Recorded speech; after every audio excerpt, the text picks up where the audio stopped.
There's been very little things in the gaming world as divisive as Game Pass is, and that is extremely strange for me. Because just like console wars make no sense, it doesn't make any sense to be divisive on a Game Pass. Both positive and negative sentiment is quite understandable. The issue is that most people don't see or don't have an access to the bigger picture. And I will try to provide all the information and all the logic I can in support or against the Game Pass, just to give you a better understanding what it is and what it actually affects. Now, to give you a full understanding where I stand in this case, I am a lifelong PlayStation player, and I own PlayStation for my entire life, except for this generation. I don't have PlayStation 5, but not because I don't think it's worth it. It just, I really have so many games to play right now, I don't have an urgency to buy PS5 right now. As for what I'm playing, I'm primarily a PC gamer with an Xbox Series S just to have as a console. And as you know, the Series S is the cheapest this generation console. So let's go through what is Game Pass and who is it actually for. For the ones who for some reason don't know, Game Pass is a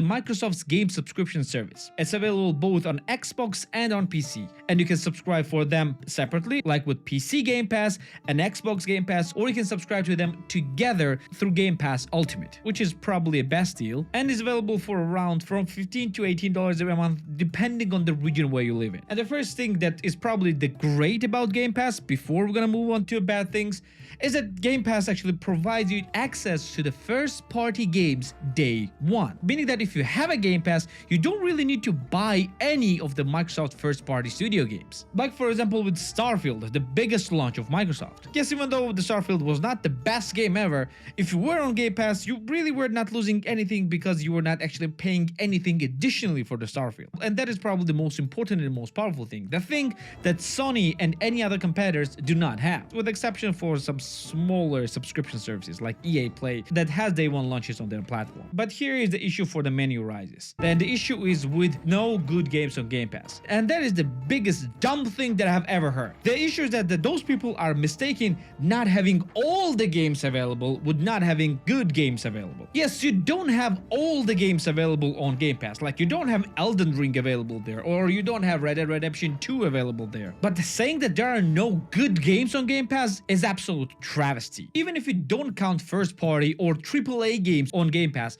Game Pass has a bunch of great indie games available there. And even if you don't like indie games, like for example, if you have a Game Pass Ultimate, you have an access to EA Play as well, which allows you to play a bunch of EA games, old and new. You also have an access to almost every Bethesda game, which is of course owned by Microsoft. You get access to all Halo games, all Gears of War games. Soon enough, you'll also have an access to an Activision Blizzard games. You have access to a bunch of Paradox games like Stellaris, Europa Universalis 4, Hearts of Iron 4. You even have access to few Ubisoft games like Assassin's Creed Origins and Odyssey, for me the best Assassin's Creed games of the last few years. And you have access to hundreds of really good games. And if you don't see a few games that you really wanted to be there, it doesn't mean that there are no good games on this platform. Actually means that you actually have not played enough games. And I don't understand where this like weird sentiment is coming from. Game Pass has a good games and a bunch of it. Another issue with people rises with the price of the Game Pass and necessity of paying for it every single month. And I can totally understand that. And then that actually sucks. I really don't like subscription. Kind of like it forces me to use the service every single month,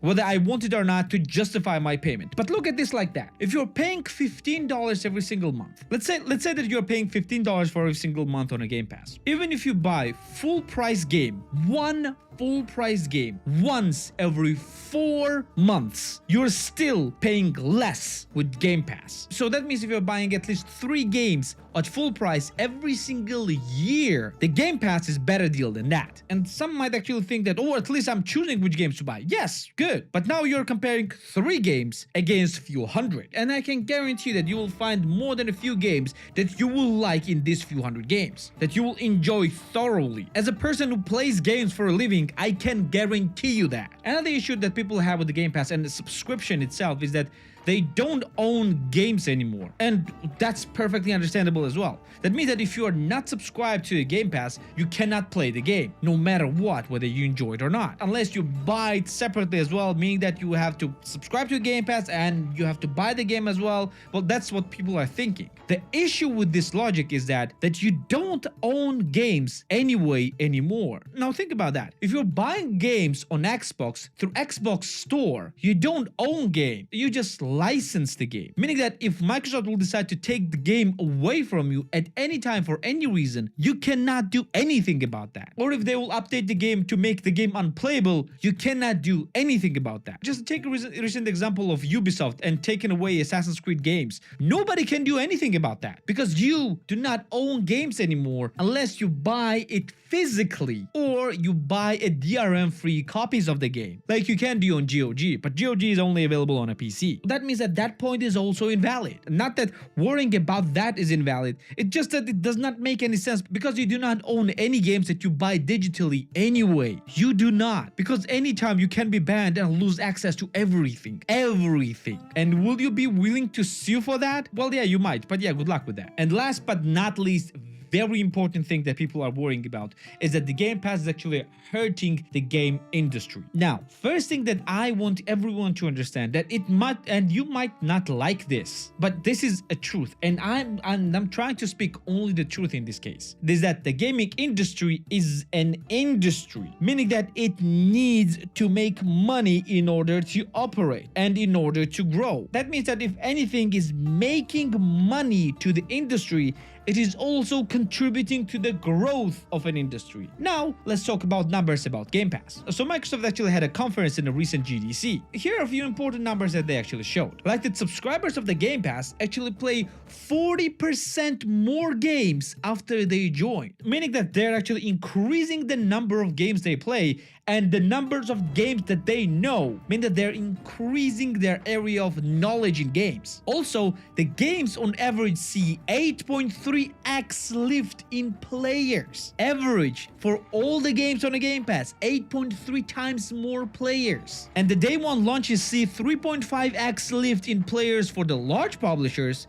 and for indies it's 15 times more. Also, subscribers spend 50% more money on games, meaning that actually puts more money into gaming industry, and indie games see triple-digit increase in revenue. Where in those numbers you see the harm to an industry? Some might say, okay, all this money is going to Microsoft, but does it though? All those companies, all those gaming companies are making more money because people are willing to spend more money on these games because they now see and actually play more games, increasing their area of gaming knowledge. Like many people would never play games like Europa Universalis or Hearts of Iron or Stellaris without actually seeing them on a Game Pass. Many people would never know about those games because those games are quite niche with very niche audience. But now, thanks to Game Pass, they know about those games. Tell me again, how is this hurting an industry? Now, without sounding like a fanboy, because I'm not, there is one thing that people are worried about, and it might be justified, and it's creation of the monopoly. Microsoft is consolidating way too much power in its hand. That is the fact. And Microsoft is becoming too powerful. But you also need to understand that Microsoft is not winning this console generation. But PlayStation and Nintendo are doing that. And Game Pass is the only thing that keeps Microsoft's gaming part or gaming industry part afloat. And when they will figure it out how to make a great first-party exclusives, all those Game Pass deniers will start speaking completely differently. PlayStation and Nintendo have better games. That is a fact. Anyone who is denying that is a simple Microsoft fanboy who have never played anything except Xbox games. But Game Pass is far better service than anything that is Sony and Nintendo is providing. That is also the fact. And denying that simply does not make any sense. But if you really want to play on the best platform available, PC Master Race, baby. Oh yeah, and if you want to watch my Game Pass review, you can watch it right here, right now. And I'm gonna see you there or in the next video. Oh yeah, and don't forget to subscribe as well. Take care.